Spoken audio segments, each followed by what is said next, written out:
அம்மா வந்து போதும் பேசாதீங்க. தயவு செஞ்சு இங்க போயிடுங்க. என் குழந்தைய பத்தி யாராவது தப்பா பேசினா கேட்க முடியல. தயவு செஞ்சு இங்க போயிடுங்க. போங்க கணக்கு போயிடுங்க. போயிடுங்க சொல்றேன். நான் போயிடுறேன். நீ என்ன பாக்க போறாங்க. போங்க வெளியில போங்க.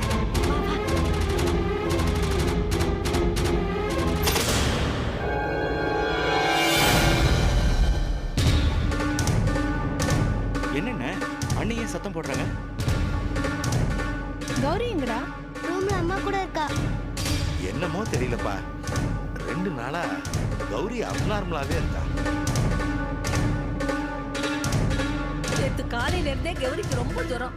மழை காலத்துல ஜுரம் வர்றது நார்மலான விஷயம் தானே. இதுல அப்நார்மல்னு சொல்ல என்ன இருக்கு?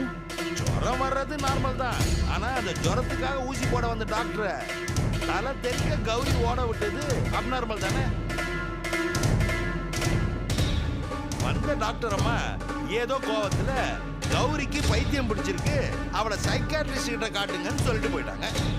அவங்க எப்படி என் பொண்ண பைத்தியம்னு சொல்லலாம் அப்படின்னு கணக்குக்கு ஒரே கோபம். ராத்திரி முழுக்க அழுது ஆர்ப்பாட்டம் பண்ணிட்டான்.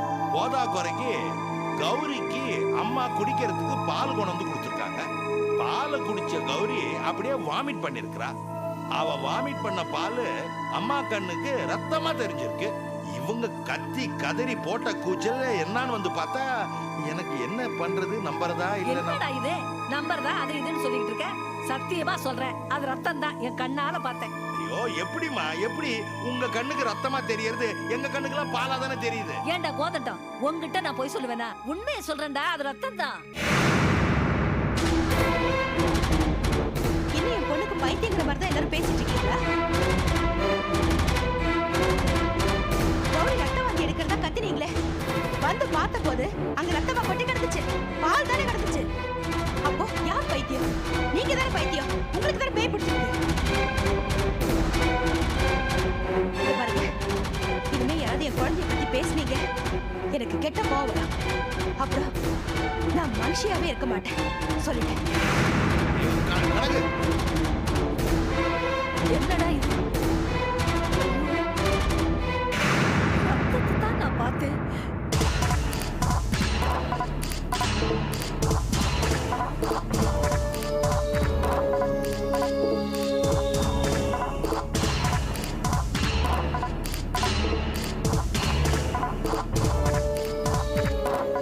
மைதின் மனதில் துளியும் அமைதி இருக்கக்கூடாது. பயத்திலும் குழப்பத்திலும் அவன் அமைதி இழக்க வேண்டும். நான் அவமானப்பட்டது போல் அவன் அலாவுதீனிடம் அவமானப்பட்டு தலை குனிய வேண்டும். அதை பார்த்து நான் சந்தோஷப்பட வேண்டும். அதற்காக நான் என்ன செய்ய வேண்டுமோ அதை செய்கிறேன்.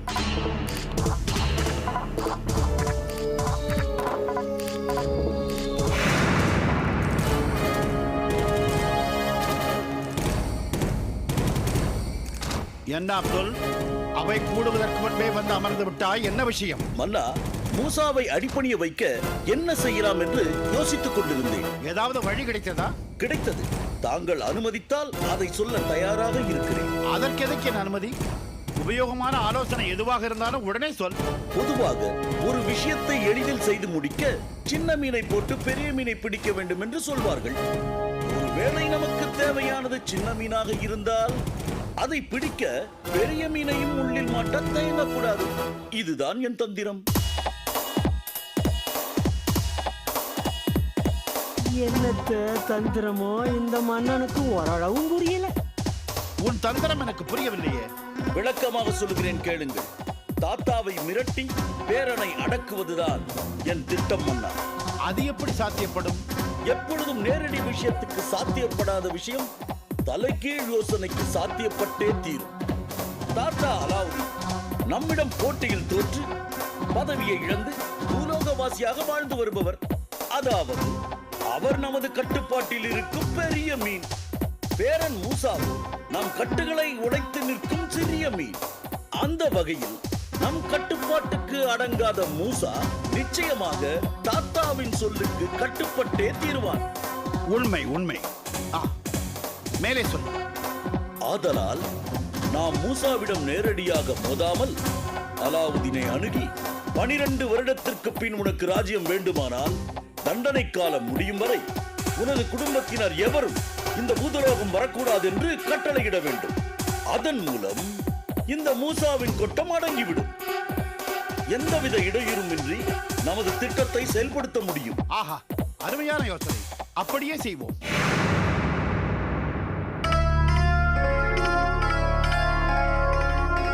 ஆஹா, பூதகுரு யோசிக்க ஆரம்பிச்சிட்டாயா?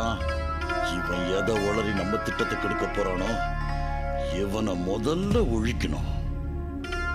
அப்துல் சொன்ன விஷயத்தை வைத்து மன்னர் அவசரப்பட்டு ஒரு முடிவுக்கு வந்து விடக்கூடாது.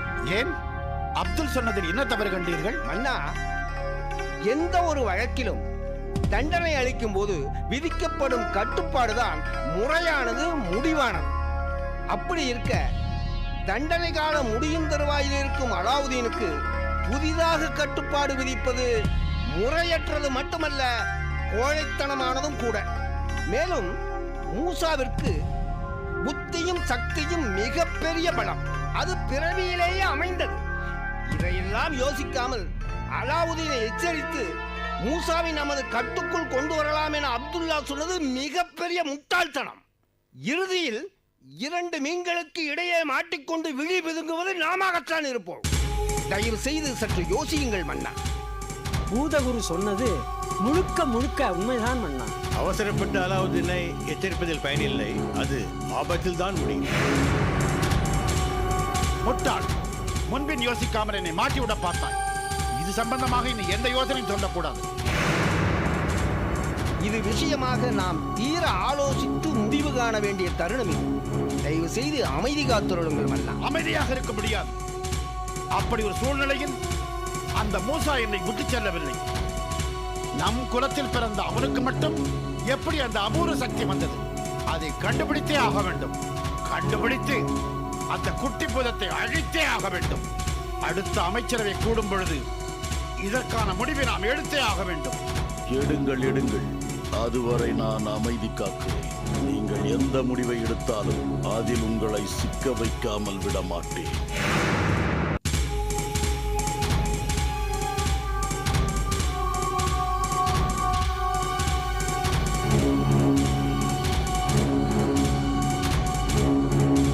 என்ன, மூசாவை அழிக்க ஏதாவது வழி கிடைத்ததா? மன்னா, நாம் ஏற்கனவே பயன்படுத்திய அந்த பஞ்சபூதங்களையே பயன்படுத்தினால் என்ன? ஆலோசனை மந்திரி மூளைக்கு வேலை கொடுப்பதே இல்லை. அந்த நேரத்தில் ஏதாவது ஒன்றை சொல்லி தப்பித்துக் கொள்ளவே பார்க்கிறார். நான் பூலோகம் சென்று அங்கு அவமானப்படுவதும் அடி வாங்குவதும் தான் மிச்சம். அப்துல், தயவு செய்து என்னை அவமானப்படுத்தாதே. எனது ஆலோசனையில் ஏதாவது குறை இருந்தால் அதை மட்டும் சொல். பஞ்சபூதங்களுக்கு பொம்மை மூசா பெப்பே காட்டிவிட்டான். இது உண்மையான மூசா. இருட்டுலகத்திற்கு வந்து மரண விளையாட்டு விளையாடி வெற்றி பெற்று அனைவரையும் அழைத்து சென்று விட்டான். ஆகவே மூசாவை அழிக்க கண்ணாமூச்சு விளையாட்டு யோசனை இருக்கவே கூடாது. பலமான ஒரு சதித்திட்டம் தேவை. நாம் எல்லாரும் அறிந்ததையே அப்துல்லா திரும்ப திரும்ப சொல்லிக் கொண்டிருக்கின்றான். உண்மையான மூசா இருக்கின்றானே, அவன் எப்படிப்பட்டவன் தெரியுமா? கொல்லன் தெருவிலேயே ஊசி விற்கக்கூடிய அளவுக்கு திறமைசாலி. என்னமா பெருசா பேச வந்துட்டீரே? போதும், நிறுத்துங்கள். போதும் நிறுத்துங்கள் என்றால் மூசாவை அழிக்க வேண்டாமா? எப்படி விட்டு விடலாமா? மூசாவை புகழ்வதைத்தான் போதும் நிறுத்துங்கள் என்று சொன்னேன். எதிரியின் பலத்தை ஆராய்வது அவனை புகழ்வதாக இல்லை மன்னா. ஆழம் தெரியாமல் காலை விடுவது புத்திசாலித்தனம் இல்லையே. அப்துல், நீர் இருக்கும் உயரத்திற்கு ஆழம் தெரியாமல் உமது காலையும் விடலாம், கையையும் விடலாம். அமைச்சர் என்னை மூழ்கடிப்பதிலேயே குறியாக இருக்கிறார். தலைக்கு மேலே வெள்ளம் போகிறது. நாம் அனைவரும் மூழ்கி போவோம். நீங்களும் நானும் இந்த இருக்கையில் இருக்க வேண்டும் என்றால் அந்த அலாவுதீன் குடும்பமே இருக்கக்கூடாது. அதற்கு ஒரு வழி சொல்லுங்க. மன்னா, ஒரு யோசனை சொல்லுங்கள். அலாவுதீனும் அவனது குடும்பத்தாரும் பூலோகத்தில் மனிதர்களாகத்தானே வாழ்ந்து கொண்டிருக்கிறார்கள். அதில் என்ன சந்தேகம்? அவர்கள் வாக்குரிமை கூட வாங்கிவிட்டதாக கேள்விப்பட்டேன். வாக்குரிமை கூடவா? தேர்தல் சமயத்தில் அவர்களது ஓட்டை வேறு யாராவது கள்ள ஓட்டாக போடாமல் இருந்தால் சரி. அண்ணா, அப்படி மனிதர்களாக வாழும் அவர்களுக்கு சூனியம் வைத்து விட்டால் எப்படி இருக்கும்? உண்மையெல்லாம் அமைச்சராக வைத்திருக்கும் என் புத்தியை அரசருக்கு ஆத்திரமூட்டுவதே உங்களுக்கு முழு நேர வேலையாகிவிட்டது இல்லையா? அலாவுதீனும் அவர் குடும்பத்தாரும் பூலோகத்தில் வாழ்ந்தாலும் அவர்களுக்கு பூத சக்தி இருப்பதை நீங்கள் மறந்து விட்டீர்கள். இவருக்கு எப்பவுமே அடிப்படையா குழப்பம் தான். பூலோகத்தில் வாழும் அவர்களை நான் முதல் மந்திரியாகவோ பிரதமராகவோ ஆக்கிவிட்டால் அவர்களை எதிர்கட்சிக்காரர்கள் அல்லது தீவிரவாதிகள் குண்டு வைத்து கொலை செய்து விடுவார்கள். நமக்கும் வேலை சுலபமாக போய்விடும். எப்படி?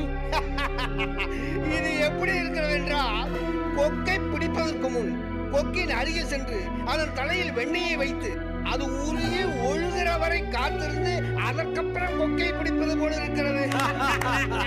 எனக்கு ஒரு யோசனை தோன்றுகிறது. என்ன? பூலோகத்தில் சென்னை என்ற நகரம் இருக்கிறது. அங்கு கூவம் என்ற ஒரு ஆறு ஓடுகிறது. அந்த ஆற்றங்கரில் குடி செய்யப்பட்டு இவர்களை குடி வைத்து விட்டால் அந்த ஆற்றின் அர்த்தமும் கொசுக்கடியும் இவர்களை சாகடித்து விடும். முதலில் உங்களைத்தான் அங்கு குடியேற்ற வேண்டும். ஆளாளுக்கு வெட்டியாக பேசிக் கொண்டிருக்கிறீர்கள். யாரும் உருப்படியாக யோசனை சொல்ல மாட்டேன் என்கிறீர்கள். முல்லை முன்னால் தான் எடுக்க வேண்டும் மன்னா. ஆம் மன்னா, பூதத்தை பூதத்தால் தான் வெல்ல வேண்டும். ஆனால் நம்மால் அவர்களை ஜெயிக்க முடியவில்லையே. எனக்கு ஒரு யோசனை. அவர்களை அழிக்க இன்னொரு பூதத்தை பூலோகம் அனுப்பினால் என்ன? தாராளமாக அனுப்பலாம். இதற்காக நாம் கையில் இருந்து காசையா செலவு பண்ண போகிறோம்? அனுப்பலாம். அரசே, நீங்கள் சொல்வது நல்ல யோசனை. அதையே நாம் கடைபிடிக்கலாம். அப்படியானால் நாம் யாரை பூலோகம் அனுப்பலாம்? மன்னா, ரசில் கான் தான் அதற்கு சரியான பூதம். ஆமா, சரியான தேர்வு. பூத இனங்களின் கண்களிலேயே மண்ணை தூவி அரூபமாக சென்று ஆட்டிவிப்பதில் அதிபராக்கிரமசாலி. அலாவுதீன் குடும்பத்தை அழிக்க ரசூல் கான் சரியான தேர்வு. அவனையே அனுப்பி வைப்போம். ரசூல், ரசூல், ரசூல்!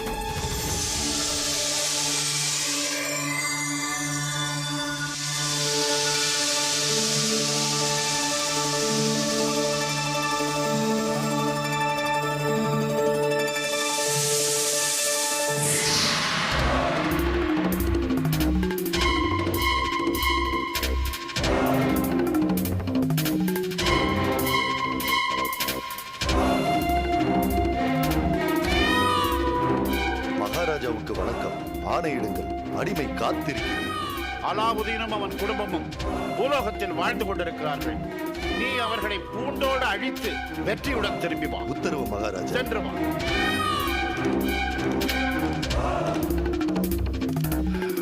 இப்போதுதான் எனக்கு நிம்மதியாக இருக்கிறது. இவனிடம் அலாவுதீனும் அவன் குடும்பமும் தப்பவே முடியாது.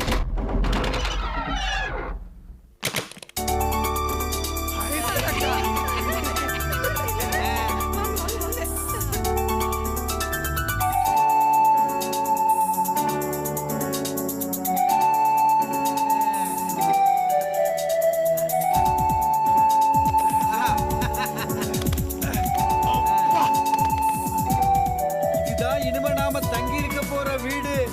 அந்த பூதங்களால நம்மள கண்டுபிடிக்கவே முடியாது. நமக்கு நிம்மதிதான். அந்த வீட்டுல நாம நிம்மதியா தானே இருந்தோம்.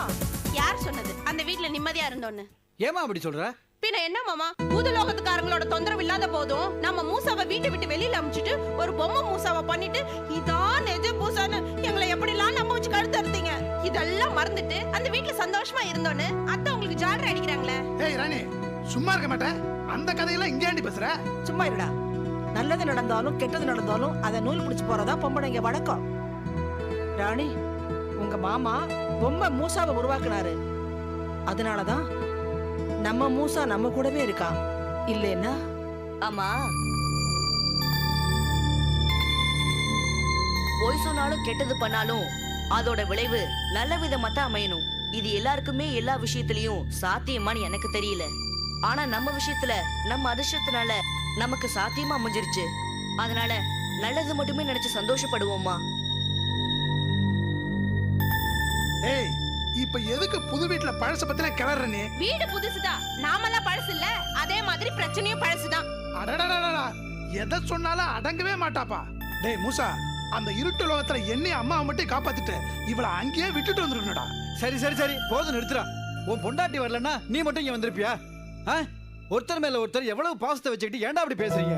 சரி, நடந்தது நடந்தா இருக்கட்டும். இனி நடக்கிறது நல்லதாவே இருக்கட்டும். அம்மா ஆயிஷா, பசிக்குது, போய் சாப்பாடு ரெடி பண்ண. சரிங்க, என்ன உட்காந்துக்கிட்டு வாடி வரேன். ஐயா ஏண்டா நீ மட்டும் உட்காந்துருக்க, நீ போக வேண்டியதானே? சரிப்பா, நான் போய் ஓய்வு எடுக்கிறேன்ப்பா.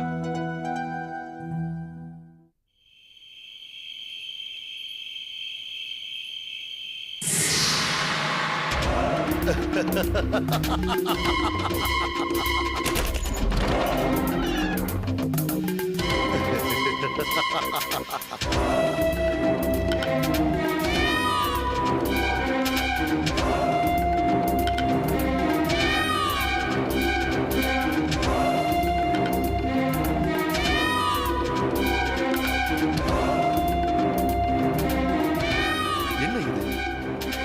யாரையும் காணவில்லை. ஒருவேளை நான் வருவதை முன்கூட்டியே தெரிந்து அலாவுதீனும் அவரது குடும்பத்தாரும் வேறு இடம் சென்றிருப்பார்களோ? எங்கே சென்றிருப்பார்கள்? இவர்களை எங்கே போய் தேடுவது? சரி, பூதலோகம் சென்று அரசரிடம் ஆலோசனை கேட்ட பிறகு மீண்டும் வருவோம்.